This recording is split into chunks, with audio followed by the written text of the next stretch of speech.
Palakkad വാണിയംകുളത്ത് petrol പമ്പിന് തീവയ്ക്കാൻ ശ്രമം. ബോട്ടിലിൽ petrol വാങ്ങുന്നതുമായി ബന്ധപ്പെട്ടുണ്ടായ തർക്കത്തെ തുടർന്നാണ് മൂന്നംഗ സംഘത്തിന്റെ വല്ലാത്ത അതിക്രമം.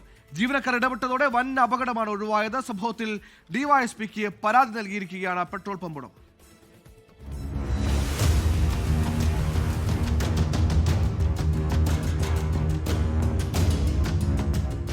വാണിയംകുളം ടൗണിലെ KM പെട്രോൾ പമ്പിൽ തിങ്കളാഴ്ച രാത്രി 11 മണിക്ക് ശേഷമാണ് സംഭവം.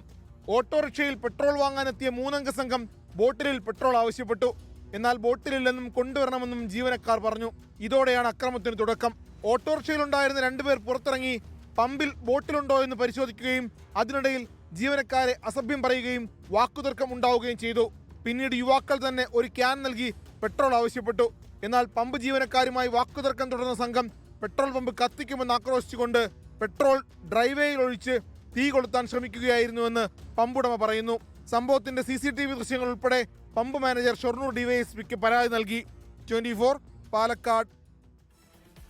ലോകത്തെവിടെയായാലും ഏത് സമയത്തും 24 വാർത്തകളും ഓഗ്മെന്റഡ് റിയാലിറ്റി പാക്കേജുകളും എക്സ്പ്ലെയിനറുകളും വിശദമായി കാണാൻ ഞങ്ങളുടെ YouTube ചാനൽ നിങ്ങൾക്ക് സബ്സ്ക്രൈബ് ചെയ്യാം.